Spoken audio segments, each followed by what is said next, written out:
Hari ini kita akan belajar mengenai penggenapan perjanjian Suluh. Penggenapan perjanjian Suluh. Dan ini kita mulai dengan membahas buku kedua seri sejarah penebusan dengan tema pertemuan yang terlupakan. Pertemuan yang terlupakan.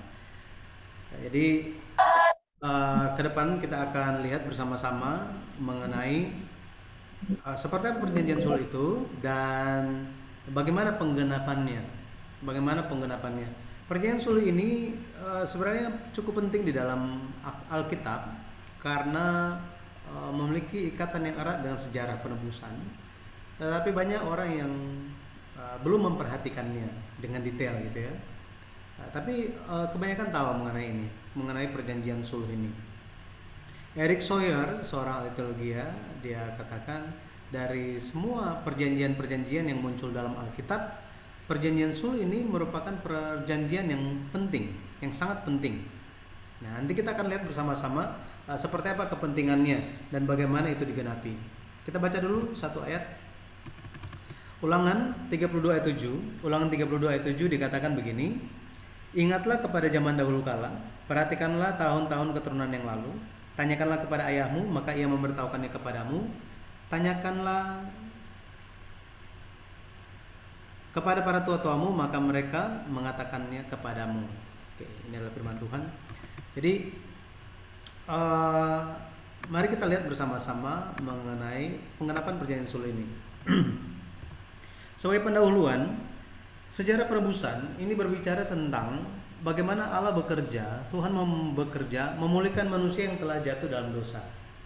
Sehingga ketika bicara tentang sejarah penebusan, maka kita akan lihat ada tiga elemen, bisa juga dikatakan empat elemen. Dimulai dengan penciptaan, kemudian ada kejatuhan, setelah itu ada namanya pemulihan. Dan bagian yang terakhir ada juga yang menambahkan dengan penyempurnaan. Tetapi di dalam proses ini, penciptaan, kejatuhan, pemulihan, kalau kita lihat di dalam kehidupan peradaban manusia di dalam Alkitab, proses ini terjadi secara terus menerus. Ada waktunya ketika iman manusia itu diteguhkan, tetapi pada akhirnya karena ada suatu hal kejatuhan itu terjadi, tetapi Allah merencanakan pemulihan. Demikian secara terus menerus. Ini yang telah kita pelajari di buku yang pertama sejarah perebusan, yaitu silsilah di kitab Kejadian. Dari Adam dipercayakan tugas yang begitu mulia sebagai sosok yang berkuasa menaklukkan bumi dan semua ciptaannya. Tetapi dia jatuh dalam dosa, tetapi Allah merencanakan pemulihan. Tetapi kalau kita lihat pekerjaan pemulihan ini dinodai oleh keturunan-keturunan yang tidak saleh, oleh yang berasal dari garis keturunan Kain. Terakhir kita belajar mengenai dua benih, dua keturunan yang terus bertarung gitu ya, terus bertarung, dan ini akan terus berlangsung sampai kepada akhir zaman. Kalau kita lihat setelah zamannya Nuh, setelah zaman di zaman Nuh, Allah memunculkan sosok Nuh yang saleh, dia yang menjadi teladan, dia menjadi model orang yang beriman itu seperti apa. Akan tetapi lewat tampilnya seorang Nuh ini, dosa pun masih menyusup di dalam keluarganya, dan lewat Ham dan keturunannya pada akhirnya orang-orang yang beriman ini pun jatuh dan puncaknya kalau kita lihat itu adalah Menara Babel. Ya, Menara Babel, dan Menara Babel ini dikatakan tidak bisa dibangun tanpa campur tangan keturunan Sem. Tanpa campur tangan keturunan Sem. Ya, ini terjadi. Tetapi kemudian Allah ingin mengadakan pemulihan. Itu terjadi lewat siapa? Lewat Abraham yang dipanggil keluar. Jadi ketika pemulihan itu terjadi, ya, bukan serta-merta langsung pulih, tetapi ada proses. Dan kalau kita lihat proses yang paling pertama itu adalah proses uh, pemisahan. Nah, itu kita telah belajar mengenai 4 pemisahan Abraham. 4 peristiwa pemisahan Abraham. yang Abraham lalui. Jadi sejarah penebusan merupakan garis besar dari peristiwa penciptaan, kejatuhan, dan pemulihan. Pada akhirnya semua siklus itu akan berhenti kepada siapa? Kepada kedatangan Yesus Kristus. Kalau kita lihat kedatangan Yesus Kristus kembali akan menyelesaikan semuanya. Semuanya akan dipulihkan dan akan disempurnakan. Baik, maka kita bisa lihat bahwa Yesus Kristus itu adalah pusat dari sejarah penebusan. Kalau kita lihat definisi tadi, bahwa sejarah penebusan itu berbicara tentang Allah bekerja untuk memulihkan umat manusia. Bekerja memulihkan umat manusia lewat siapa? Lewat Yesus Kristus. Ini adalah kehendak yang telah ditentukan sejak sebelum penciptaan. Kalau kita baca di sekitar Efesus 1 ayat 4. Ya. Yesus, dia adalah pusat dari sejarah penebusan. Kata penebusan di dalam bahasa Yunani, lutro, bicara tentang pekerjaan menebus, membeli dengan membayar suatu harga. Maka pekerjaan penebusan artinya Yesus Kristus akan membayarkan suatu harga supaya umat Tuhan itu bisa memperoleh keselamatan, bisa dibebaskan dari dosa. Jadi Yesus penebus artinya apa? Artinya ketika kita panggil Yesus juru selamat kita, dialah penebus kita, artinya Yesus telah membayar suatu harga bagi semua orang yang berdosa yang telah dipilihnya. Nah, ini ada ayat-ayat referensinya. 1 Petrus 1 ayat 2, Efesus 1 ayat 4 sampai 5, ayat 11, kemudian 2 Timotius 1 ayat 9. Kemudian harga yang dibayarkan itu adalah darah Yesus. Darah Yesus. 1 Petrus 1 18 sampai 19. Kemudian kalau kita lihat orang yang telah ditebus pada akhirnya menjadi milik Yesus. 1 Korintus 6 ayat 19 sampai 20, kemudian pasal 7 ayat 22 sampai 23. Referensi lainnya Yesaya 43 ayat 1. Nah, jadi Yesus adalah pusat dari sejarah penebusan. Nah, jadi ini yang kita perlu pahami ketika melihat bahwa oh ya, segala sejarah penebusan ini berpusat pada Yesus Kristus. Dia telah membayar harga darahnya sendiri, dan kita semua yang percaya telah ditebus, kita adalah milik Yesus. Ya, milik Yesus. Jadi Yesus Kristus dikatakan dia adalah rahasia Allah. Kolose 2 ayat 2. Rahasia Allah, dan rahasia ini sebenarnya dalam bahasa Yunaninya itu adalah mysterion. Misteri Allah. Jadi seolah-olah kita tahu tetapi kita nggak tahu. Ada sesuatu yang misterius, gitu ya. Dan dikatakan bahwa di Kolose 1 ayat 26 rahasia ini telah disembunyikan. Disembunyikan berapa lama? Berabad-abad lamanya. Tersembunyi di dalam Tuhan. Jadi tersembunyi di dalam Tuhan. Artinya jika Tuhan tidak membukanya, tidak akan ada yang tahu. Jika Tuhan tidak menyatakannya, tidak ada yang tahu rahasia ini. Tidak akan ada yang tahu tentang Kristus Yesus. Makanya ketika Petrus pun Yesus tanya gitu kan, menurut orang-orang saya ini siapa? Oh, ada yang bilang engkau Elia, ada yang bilang engkau nabi yang hebat. Terus Yesus tanya, menurutmu siapa aku? Nah, dikatakan bahwa apa? Petrus, engkaulah Mesias, anak Allah yang hidup. Yesus bilang apa? Bukan pengakuan itu bukan berasal daripadamu, tetapi Allah mengaruniakan itu kepadamu. Jadi Petrus bisa memberikan pengakuan karena apa? Karena Allah menyatakannya kepada Petrus. Nah, jadi rahasia ini, Yesus ini dinyatakan kepada yang percaya padanya. Makanya kalau kita lihat dialog agama yang ramai di YouTube dan di dunia sosmed sana, akan sulit mempertemukan Kristen dengan agama-agama yang lain. Kenapa? Karena Yesus Kristus hanya dinyatakan kepada mereka yang percaya. Mereka yang tidak percaya, apa yang terjadi? Ya, mereka tidak akan percaya, mereka tidak akan bisa menerima. Kecuali Yesus dengan kuasa Roh Kudus dari Allah itu dikaruniakan kepada orang-orang yang agama lain itu supaya hati mereka terbuka. Maka itu dinyatakan kepada mereka. Tetapi jika itu tidak dinyatakan bagi mereka, tidak bisa. Makanya menerima Yesus Kristus itu perlu iman. Mau didebat, mau dibicarakan mau sejauh manapun nggak akan ketemu. Kenapa?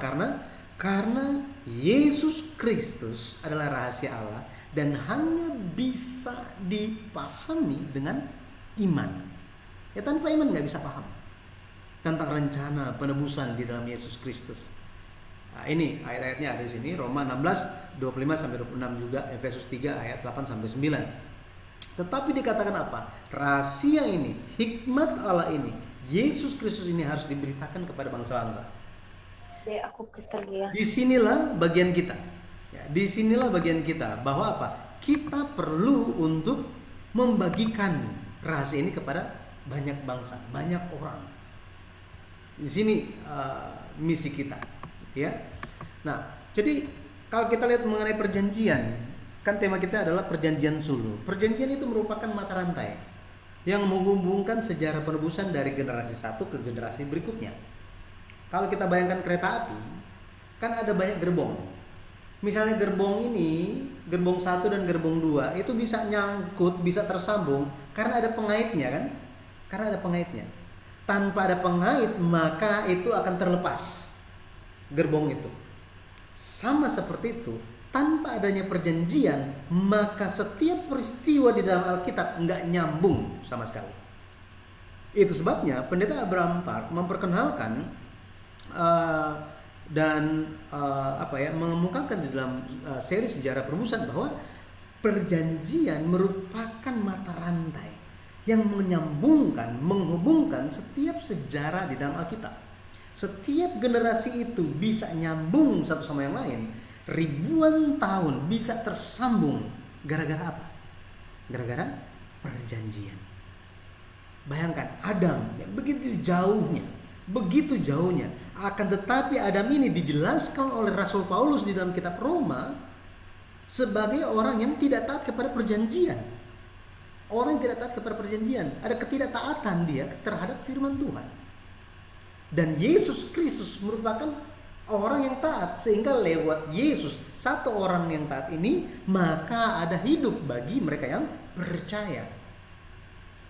Di sini. Jadi pada akhirnya kalau kita lihat perjanjian itu pun diperluas bahkan sampai hari ini. Dan semuanya akan digenapi. Ini perjanjian. Di dalam bahasa Ibrani, perjanjian itu adalah berit, artinya memutuskan atau membelah. Kalau kita baca di Kejadian 15 ayat 10, kemudian Yeremia 34 ayat 18 ayat 20, situ bicara tentang berit, itu bicara tentang orang yang akan mendirikan perjanjian. Mereka setuju mengenai sesuatu hal, mereka ambil binatang, dibelah dua, kemudian dua pihak itu lewat di tengah-tengah binatang. Artinya barang siapa yang melanggar akan berakhir seperti binatang itu. Sehingga berit di sini berbicara tentang perjanjian yang mempertaruhkan nyawa. Dan kalau kita lihat di dalam bahasa Yunani, itu adalah diatheke. Diatheke ini bicara tentang meletakkan sesuatu di antara dua. Arti lainnya adalah wasiat. Wasiat adalah suatu perjanjian yang sifatnya itu sepihak ya. Jadi ketika seseorang itu sebelum dia mati dia menyampaikan pesan terakhir, orang yang disampaikan itu, orang yang menerima wasiat itu tidak bisa membantah selain apa? Menerima dan melakukan wasiat itu. Ini maknanya. Dan ini semua dipakai untuk makna perjanjian, untuk satu kata perjanjian. Ya, perjanjian. Sehingga kita bisa lihat sifat khusus dari perjanjian Allah itu sepihak, berdaulat dan kekal. Jadi Efesus, kita bisa lihat di Efesus 1 ayat 4, itu 1 ayat 2, 1 Yohanes 2 ayat 25, ya, dan lain-lain. Jadi ada sifat khusus dari perjanjian. Kemudian jenis-jenis perjanjian kalau kita lihat, ini sebenarnya di dalam teologi sistematika diajarin mengenai hal ini juga. Ada perjanjian tindakan perjanjian karya gitu ya. Kejadian 2 ayat 17 bicara mengenai ketaatan. Jadi mati hidupnya Adam tergantung dari dia taat atau tidak. Lihat perbuatannya dia gitu ya. Kemudian ada perjanjian penebusan. Perjanjian penebusan ini antara Allah Bapa dan Yesus Kristus. Ini merupakan suatu antisipasi yang telah didirikan bahkan sebelum penciptaan. Bahwa apa? Ketika ada sesuatu yang terjadi, maka Yesus Kristus harus turun. Ya, harus datang sebagai benih perempuan dan digenapi lewat darah di atas kayu salib. Makanya penyelamatan itu telah dipredestinasikan, telah ditentukan penyelamatan itu. Darah Yesus Kristus telah ditentukan, gitu ya, telah dipredestinasikan. Nah, ini mengenai perjanjian. Tetapi ada perjanjian yang berikutnya, itu perjanjian kasih karunia. Perjanjian kasih karunia ini antara Allah Bapa dan manusia. Dan ini didirikan berdasarkan perjanjian penebusan itu. Nah, kalau kita lihat ada banyak perjanjian yang muncul di dalam Alkitab. Misalnya janji keturunan perempuan, ya, proto-evangelium. Kemudian janji pelangi dengan Nuh di Kejadian pasal 9. Kemudian ada 7 perjanjian dengan Abraham. Dan salah satunya adalah perjanjian suluh yang akan kita bahas. Saat itu ada perjanjian Gunung Sinai, Sinaitic Covenant atau Mosaic Covenant.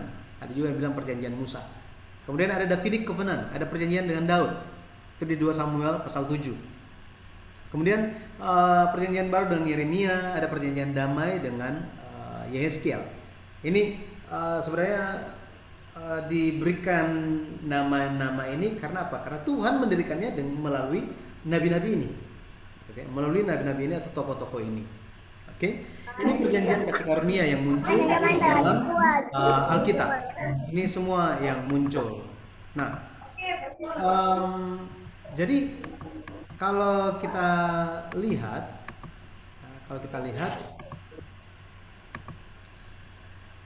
referensi yang bisa kita baca mengenai perjanjian ini itu ada di seri ketiga, pelita perjanjian yang tak terpadamkan. Dibahas seperti apa perjanjian itu, apa isinya, dan bagaimana Yesus menggenapi setiap perjanjian tersebut. Yang tadi kita lihat poin-poinnya tadi, gitu ya. Jadi saya sarankan untuk melihat buku seri yang ketiga, sejarah penebusan, pelita perjanjian yang tak terpadamkan, yang ditulis oleh pendeta Abraham Park. Oke. Mari kita lihat mengenai penggenapan perjanjian suluh. Kita lihat dulu mengenai perjanjian suluh. Kita tidak akan baca Kejadian pasal 15. Kalau kita baca semuanya banyak yang ini. Nanti tugas untuk kita baca gitu ya. Nanti Bapak-bapak, ibu-ibu bisa sambil lihat Alkitab di Kejadian pasal 15. Ya, Kejadian pasal 15. Kalau kita lihat mengenai Kejadian pasal 15, ini berbicara tentang Allah menjanjikan kepada Abraham keturunan. Tetapi bukan hanya keturunan. Ini juga berbicara mengenai Allah menjanjikan tanah untuk keturunan Abraham. Jadi perjanjian suluh ini berisi 2 hal. Yang pertama itu janji tentang keturunan, yang kedua itu janji tentang tanah.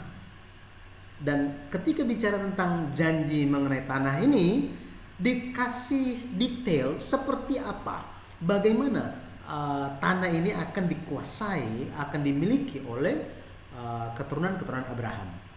Ya, dengan detail dikasih tahu. Jadi perjanjian suluh awalnya itu bicara mengenai nubuat pemulihan dan pengembalian kepemilikan tanah Kanaan itu. Tetapi pada akhirnya ini kenapa penting? Karena perjanjian suluh ini merupakan suatu gambaran prosesnya ya, proses penggenapannya merupakan suatu gambaran dari orang yang percaya, anak-anak Abraham, untuk masuk ke dalam kerajaan surga. Maka kalau kita lihat mengenai perjanjian suluh ini, ada penegasan. Penegasannya lewat apa? Lewat suluh, atau bahasa lain itu obor. Kalau kita itu malam-malam pakai itu yang pramuka itu kayak obor, kayak ada suluh itu kan.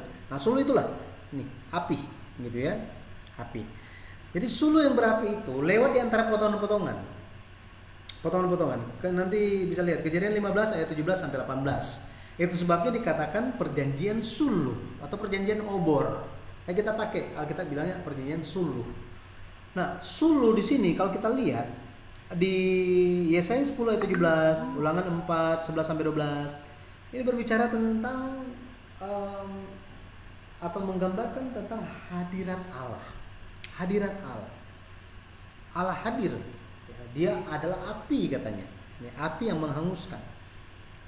Maka kita bisa lihat bahwa ketika Abraham memberikan persembahan di atas mezbah, semua itu kan dipotong dua. Ketika dipotong dua, terus berdasarkan arti dari berit, harusnya sulu yang menggambarkan Allah dia lewat, Abraham pun lewat kan? Tetapi Abraham tidak lewat. Siapa yang lewat? Allah yang lewat. Artinya Allah akan menggenapi janjinya. Allah pasti akan melaksanakan janjinya. Ya, maka kita bisa lihat seperti apa isinya dan bagaimana itu digenapi. Tadi saya bilang janji tentang keturunan itu dibahas di Kejadian 15 ayat 5 sampai 6. Kan kalau kita lihat ini kalau lebih detail kita bisa bahas lagi. Tetapi latar belakang dari perjanjian sulu ini didirikan, Abraham dia baru saja menyelamatkan Lot. Ini kalau kita baca di Kejadian pasal 14. Dia baru saja menyelamatkan Lot dari perang dunia pertama yang terjadi dalam Alkitab. Ini perang dunia pertama di dalam Alkitab terjadi di sini. Nah, Abraham langsung menjadi sorotan bangsa-bangsa di Kanaan dan sekitarnya. Kenapa? Karena dia bisa menaklukkan raja-raja yang 4 raja yang barusan mengalahkan 5 raja. Ini yang sangat-sangat menakjubkan bagaimana Allah bekerja lewat Abraham. Pada akhirnya di dalam keadaan yang begitu menjadi sorotan dari semua bangsa, Abraham memiliki sesuatu dalam hatinya. Dan kalau kita baca Kejadian 15 ayat 1, Kejadian 15 ayat 1, Allah menampakkan diri kepada Abraham dan berkata apa? Janganlah takut, akulah perisaimu. Gitu. Akulah perisaimu katanya. Artinya apa? Artinya Tuhan akan menjadi pelindung bagi Abraham kan? Jangan dia takut. Nah, di sini kita bisa lihat. Nah, lanjutannya Abraham bilang begini, Tuhan apakah yang menjadi bagianku? Apa yang engkau berikan padaku?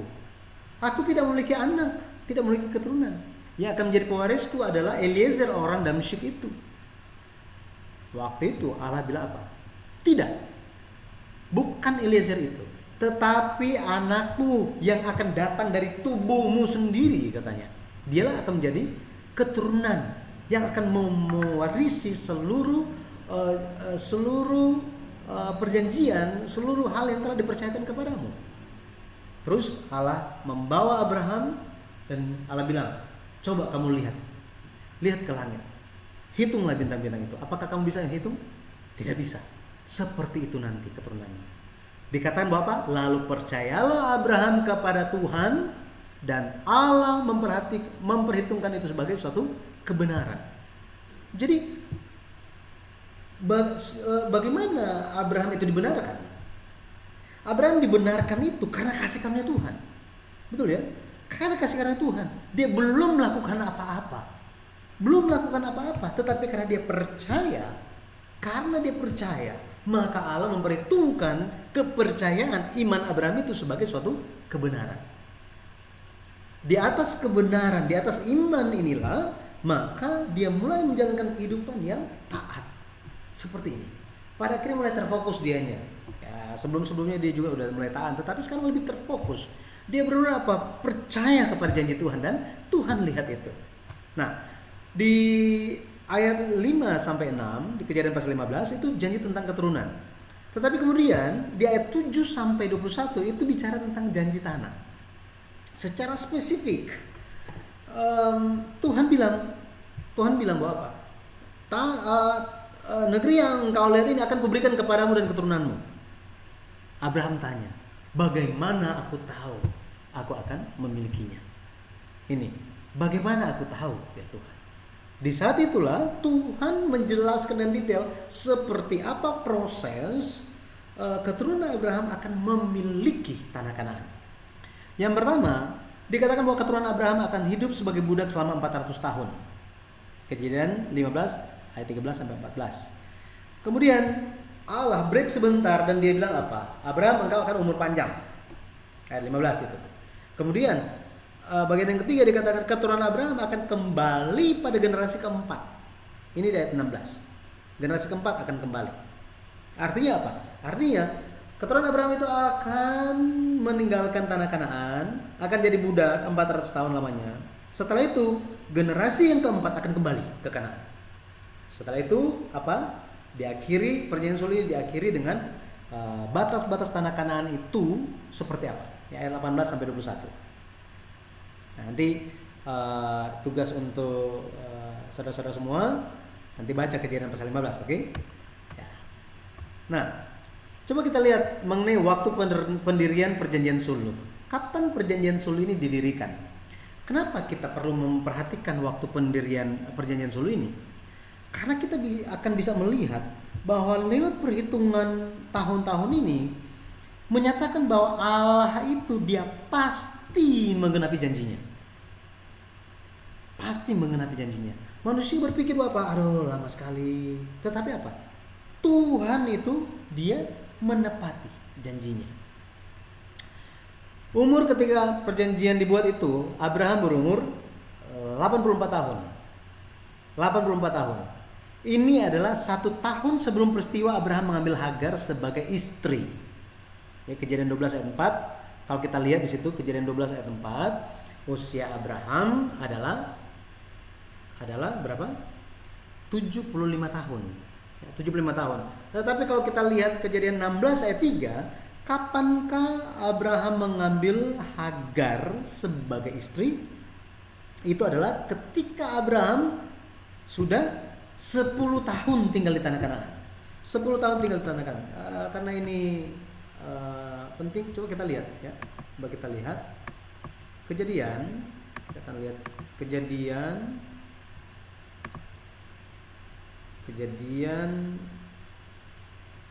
12 ayat 4 dikatakan begini. Lalu pergilah Abraham seperti yang difirmankan Tuhan kepadanya, dan Lot pun ikut bersama-sama dengan dia. Abraham berumur 75 tahun ketika ia berangkat dari Haran. Ya, jadi ayat 15 dikatakan bahwa apa? Mereka sampai di situ, sampai di Kanaan. Ya, usianya berapa? 75 tahun. Sekarang pasal 16 kita akan lihat ayatnya yang ketiga. Ayat yang ketiga dikatakan, jadi Sarai istri Abraham itu mengambil Hagar. Tadi saya bilang Abraham ya. Ya, ini udah hampir sama gitu ya. Karena Abraham, ini ayat yang kedua bilang Abraham mendengarkan perkataan Sarai. Artinya apa? Abraham dan Sarai itu sudah menjadi satu di dalam keputusan ini. Tapi ekspresinya ditekankan, Sarai istri Abraham itu mengambil Hagar, hambanya orang Mesir itu, yakni ketika Abraham telah 10 tahun tinggal di tanah Kanaan, lalu memberikannya kepada Abraham suaminya untuk menjadi istrinya. Artinya apa? Kejadian 16 ayat yang ketiga, itu umur Abraham itu berapa? 85 tahun. Betul ya? 85 tahun. Kalau kita baca ayat yang ke-16, Kejadian 16 ayat 16 dikatakan bahwa Abraham berumur 86 tahun ketika Hagar melahirkan Ismail baginya. Di tahun depan kan? Nah, Kejadian pasal 15 terjadi tepat setahun sebelum peristiwa ini. Peristiwa Abraham 10 tahun sudah tinggal di Kanaan dan dia mengambil Hagar sebagai istrinya. Seperti ini. Maka kita kembali lagi. Jadi umur Abraham, jadi kalau misalnya itu 85 tahun kan? 1 tahun sebelum peristiwa Abraham mengambil Hagar itu adalah 84 tahun. 84 tahun. Ya. Ini. Jadi ini kan 84 tahun. Oke. Seperti ini.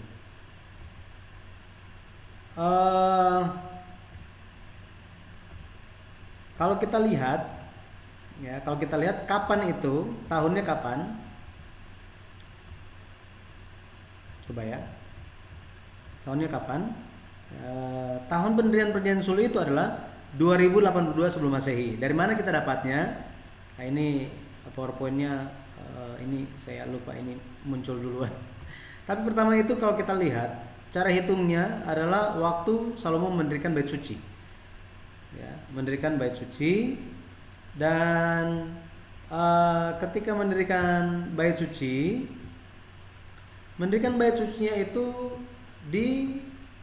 itu kapan?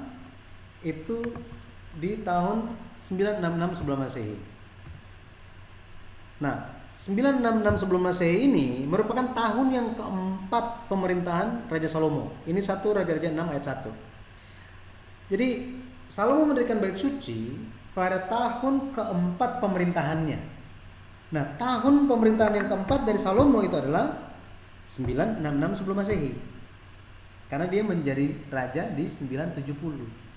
970 ya, kalau kita hitung tahun yang keempat itu 966. Dikatakan bahwa 966 ini adalah tahun yang keempat dari Salomo. Ini adalah tahun ke-480 sejak orang Israel keluar dari Mesir. Maka Israel keluar dari Mesir itu kita tinggal tambahin kan, 966 tambah 480 dapat ini 1446 SM. Ini ketika orang Israel keluar atau eksodus dari Mesir. Nah, kalau kita hitung mundur lagi, ketika orang Israel itu eksodus dari Mesir, di Keluaran 12 ayat 40 sampai 41 dikatakan bahwa ketika lama orang Israel itu di Mesir adalah 430 tahun. 430 tahun. Jadi setelah genap 430 tahun, pada tahun 1446 SM orang Israel keluar dari Mesir. Maka di sini kita bisa dapat kapankah orang Israel itu masuk ke Mesir. Di zamannya Yakub kan? Tinggal ditambahkan 1446 SM ditambah 430. Kita akan dapat 1876 sebelum Masehi. 1876 sebelum Masehi. Ini adalah waktu kapan? Waktu Israel atau Yakub masuk ke Mesir. Nah, luar biasanya ketika Yakub itu pergi ke Mesir, dikatakan di Kejadian 47 ayat 9, Firaun tanya, "Bapak udah umur berapa?" Yakub bilang, "Umur saya 130 tahun."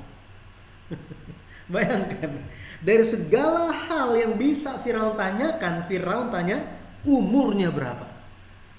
Ini saya lihat ini merupakan suatu pemeliharaan Tuhan yang luar biasa ajaib, supaya kita bisa meneliti, menghitung ke belakang, dan kita bisa menemukan tahun-tahun kehidupan dari bapa leluhur, tahun peristiwa-peristiwa besar yang terjadi dalam Alkitab, sehingga kita bisa tahu apa? Sejarah Alkitab adalah sejarah nyata. Tuhan dengan sengaja meletakkan tahun-tahun itu. Nah, dalam hal ini karena Firaun tanya, "Bapak umur berapa sekarang?" Jadi di tahun 1867 Firaun tanya, "Bapak Yakub umurnya berapa?" "Umur saya 130 tahun." Dari sini kita tahu kapan dia lahir kan? Kita tinggal tambahkan 1876 ditambah 130 tahun. Maka akan dapat 2006. Nah, jadi kapan dia ulang tahun? Dia lahirnya kapan? Kita dapat sekarang 2006 sebelum Masehi. Dari sini kita bisa tahu kapan ya, kapan papanya lahir. Papanya lahir. Dikatakan di Kejadian 25 ayat 26. Kejadian 25 ayat 26, ketika Yakub lahir, umur dari Ishak adalah 60 tahun.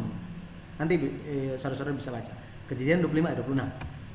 Maka kita bisa tahu bahwa jika Yakub lahir 2006 sebelum Masehi, waktu itu papanya umur 60 tahun, maka Ishak lahir tahun 2066 sebelum Masehi. Dan kita tahu bahwa ketika Ishak lahir, umur Abraham berapa? 100 tahun. 100 tahun. Kejadian 21 ayat 5. Kejadian 21 ayat 5. Maka Abraham lahirnya kapan? 2166 Abraham lahir.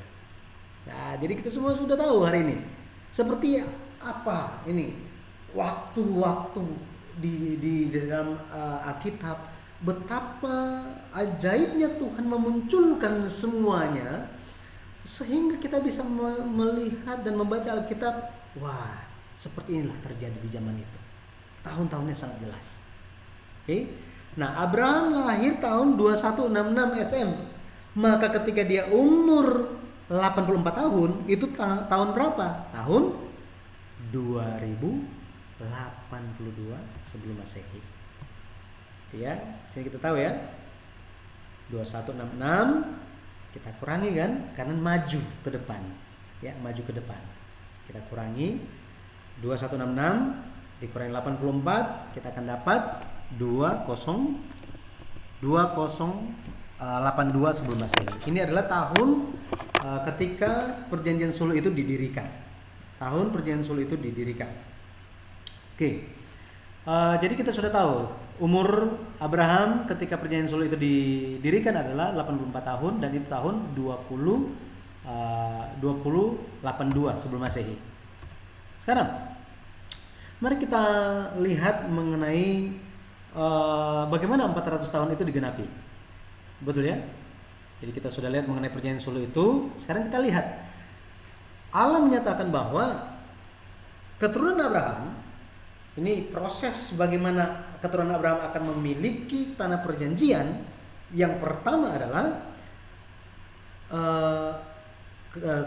keturunan Abraham itu akan menjadi budak di tanah asing selama 400 tahun. 400 tahun.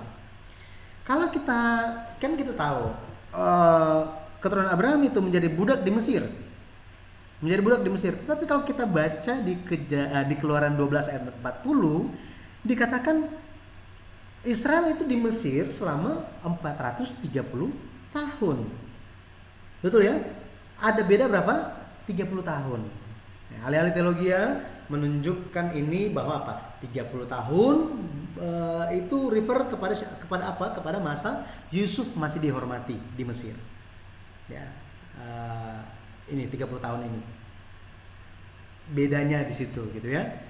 Dan dikatakan bahwa di ayat yang ke-14, Kejadian 15 ayat 14 dikatakan mereka akan keluar dengan membawa banyak harta. Kita lihat ya. Kita lihat Kejadian 15 sambil kita lihat Kejadian 15 di ayat yang ke-13 dikatakan begini. Di ayatnya yang ayat yang ke-13 dikatakan, ketahuilah dan sesungguhnya bahwa keturunanmu akan menjadi orang asing dalam suatu negeri yang bukan kepunyaan mereka, dan bahwa mereka akan diperbudak dan dianiaya 400 tahun lamanya. Tapi dikatakan apa? Bangsa yang akan memperbudak mereka akan kuhukum, dan sesudah itu mereka akan keluar dengan membawa harta benda yang banyak. Dikatakan mereka akan keluar dari Mesir. Nanti kan Tuhan kan sudah melihat. Tuhan itu melampaui waktu, betul ya? Abraham belum mengetahui apa yang akan terjadi di masa depan, tetapi Allah mengetahui, dan Allah telah tentukan keturunan Abraham akan keluar dari tempat perbudakan itu dengan membawa harta benda yang banyak. Nah, banyaknya ini ekspresinya seperti apa? Ini kita bisa lihat lewat persembahan yang dikumpulkan di kaki Gunung Sinai waktu mereka membangun kemah suci. Yang dikumpulkan waktu itu jumlah emasnya adalah 29 talenta dan 70 shikal. Peraknya itu 100 talenta dan 1775 shikal untuk perak.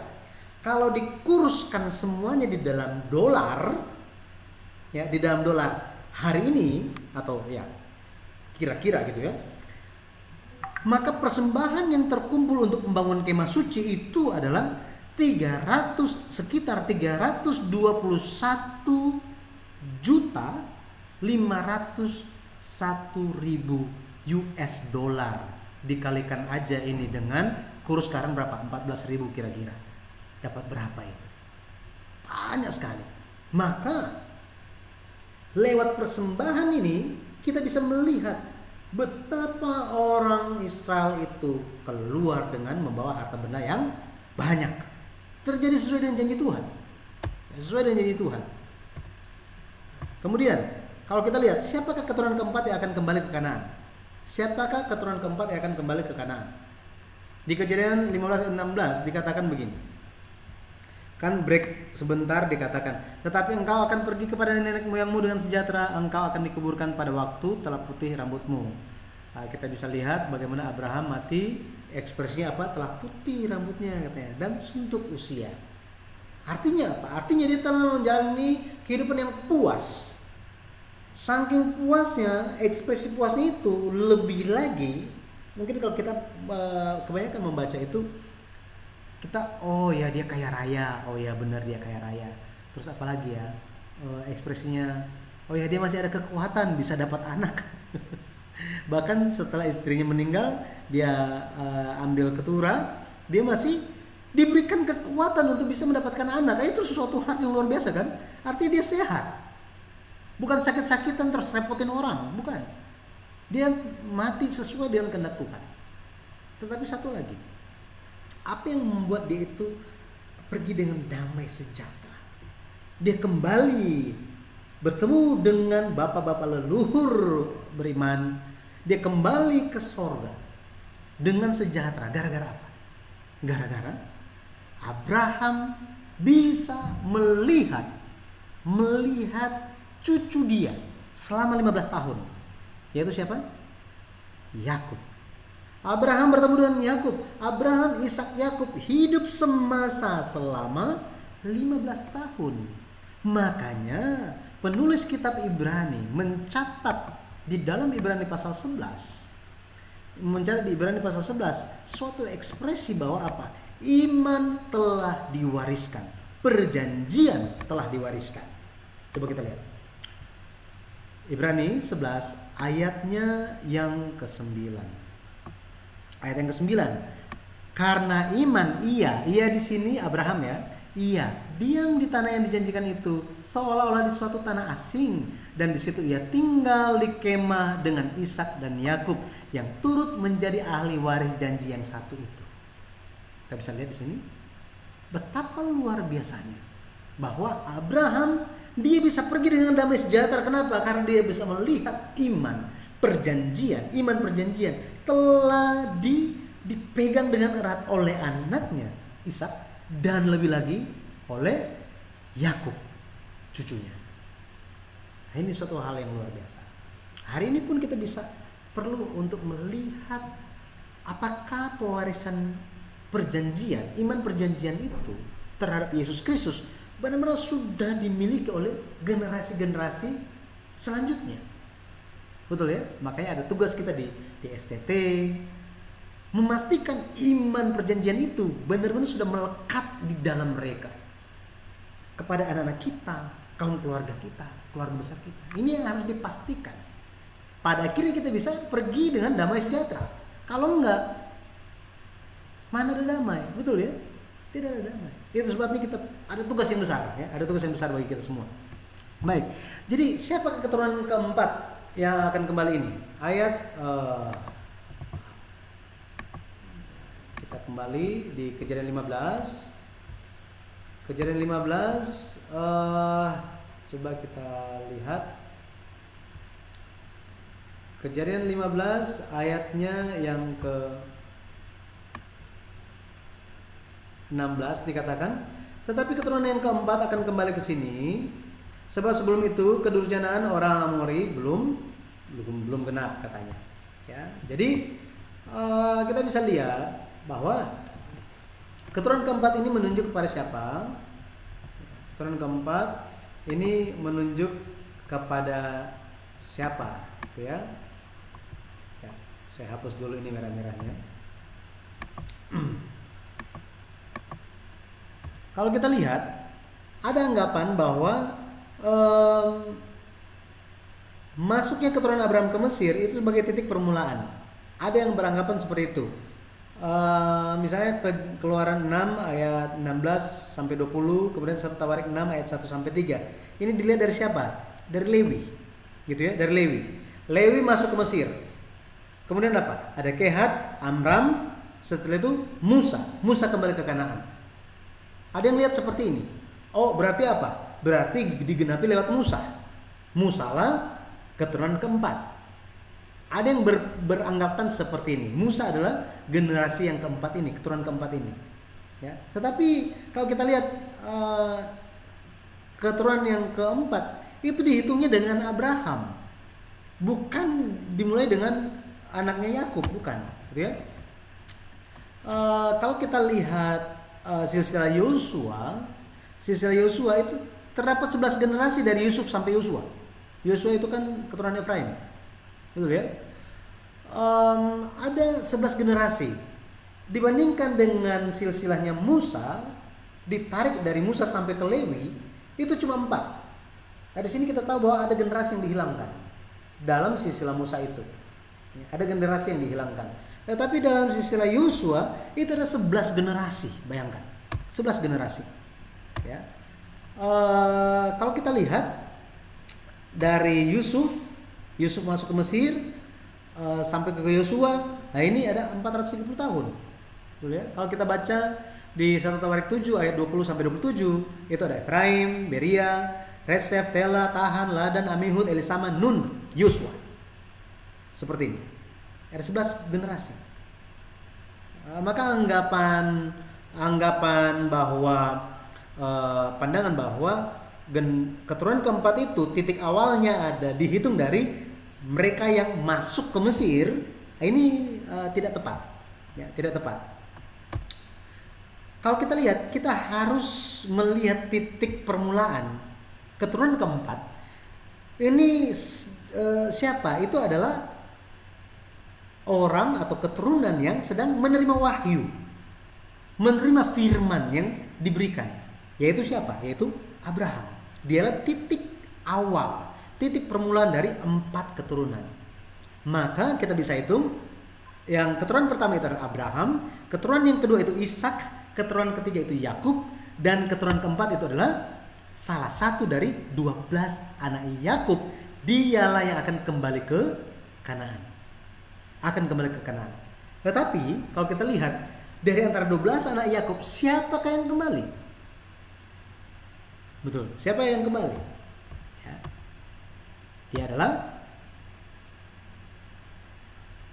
kalau kita lihat, yang kembali itu haruslah anak sulung. Di mata Tuhan haruslah anak sulung.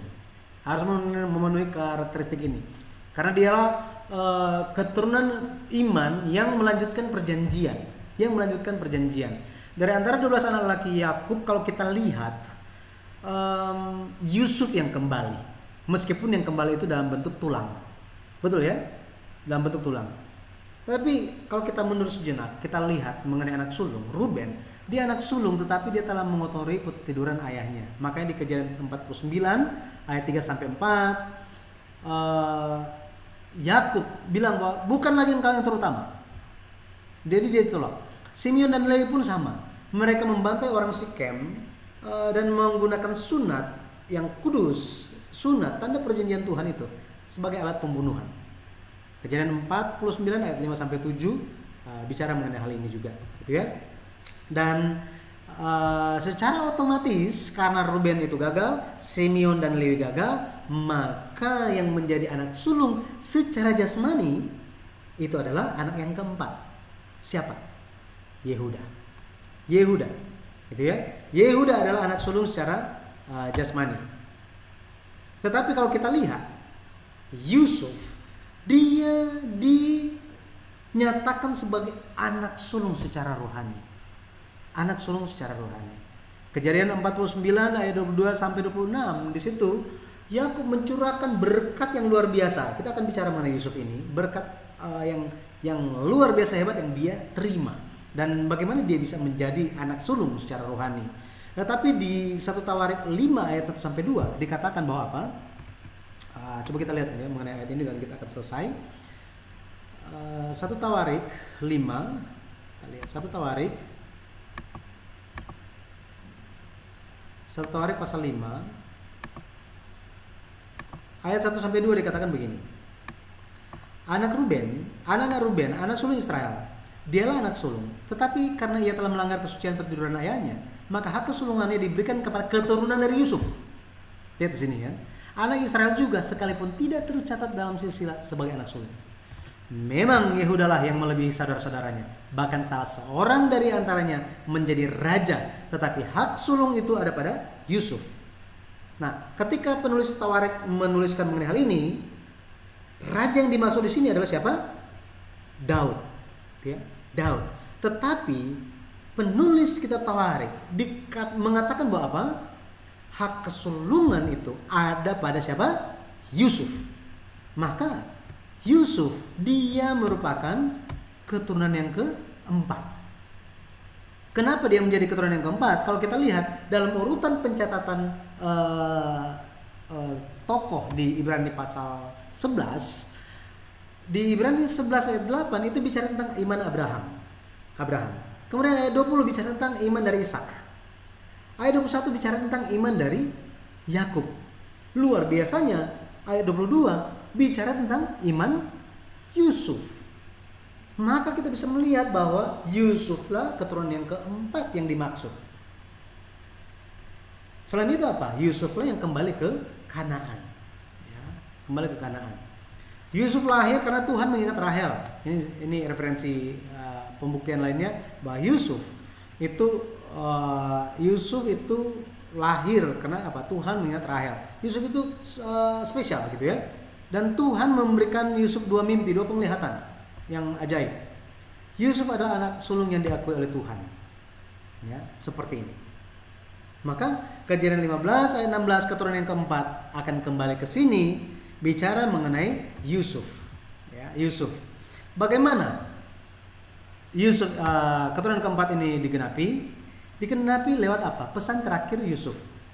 Pesan terakhir Yusuf. Kalau kita lihat Yusuf, dia mati di tahun 1806 sebelum Masehi.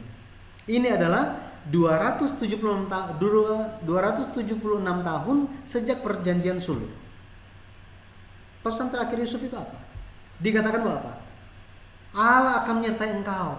Aku akan mati, tetapi Allah akan menyertai engkau. Ketika Allah melawat engkau dan membawa engkau keluar dari tanah ini, jangan lupa bawalah tulang-tulangku. Makanya Yusuf tidak dikubur di Mesir. Nanti baca ya, Kejadian 50 ayat yang paling terakhir. Kemudian digenapi lewat apa? Lewat tulang-tulang Yusuf dikuburkan di Sikem. Yosua 24 ayat 32. Di situ dikatakan pada tahun 1390 sebelum Masehi, 692 tahun setelah perjanjian sulh didirikan, genaplah firman Tuhan yang mengatakan keturunan keempat akan kembali ke sini. Jadi meskipun ya dikatakan bahwa kayaknya perjanjian sulh itu digenapinya lama sekali ya. Meskipun di mata manusia itu seolah-olah itu lama dan berlambat-lambat, tetapi sebenarnya itu semua terjadi di dalam pemeliharaan Allah. Janji kedatangan Tuhan pun sama. Yesus akan datang kembali dan dia pasti kembali. Yohanes 14 ayat 2 sampai 3, 1 Korintus 15 ayat 51 sampai 52 dikatakan bahwa apa? Bagaimanakah umat Tuhan akan kembali ke kerajaan surga? Itu ketika nafiri terakhir sangkakala akan dibunyikan dan umat-umat Tuhan akan diubah dalam sekejap mata dan akan dikaruniakan hidup yang kekal. Bagi mereka siapa? Yang percaya dan menanti-nantikan penggenapan janji Tuhan. Jadi bagaimana tulang-tulang Yusuf bisa dikuburkan di Sikem? Ya, nanti kita akan bahas ini di dalam kesempatan selanjutnya. Secara khusus tentang Sikem. Ya, bagaimana kontroversi tentang Sikem ini? Siapa yang beli? Di perjanjian lama dikatakan yang beli itu adalah Yakub, yang beli Sikem, tanah di Sikem. Tetapi di perjanjian baru ada ayat yang mengatakan Abraham yang beli. Terus di Sikem siapa yang dikuburkan? Dikatakan bahwa di Sikem itu dikuburkan cuma Yusuf saja. Tetapi kenapa di perjanjian baru dikatakan Abraham pun dikubur di situ? Nah ini, dikatakan bahwa Yakub dikuburkan di sana juga. Ya, Yakub dikuburkan di sana. Nah, nanti kita akan lihat mengenai hal ini dalam kesempatan selanjutnya. Oke, baik. Kita belajar sampai di sini. Semoga kita pun hari ini bisa memperhatikan perjanjian Tuhan, bahwa janji Tuhan itu tetap kekal berlaku bagi kita semua, dan Tuhan pasti akan menggenapkan semuanya. Ya, saya berdoa dalam nama Tuhan Yesus Kristus, kita senantiasa melihat kepada Tuhan bagaimana janjinya akan digenapi dalam kita semua. Haleluya, amin.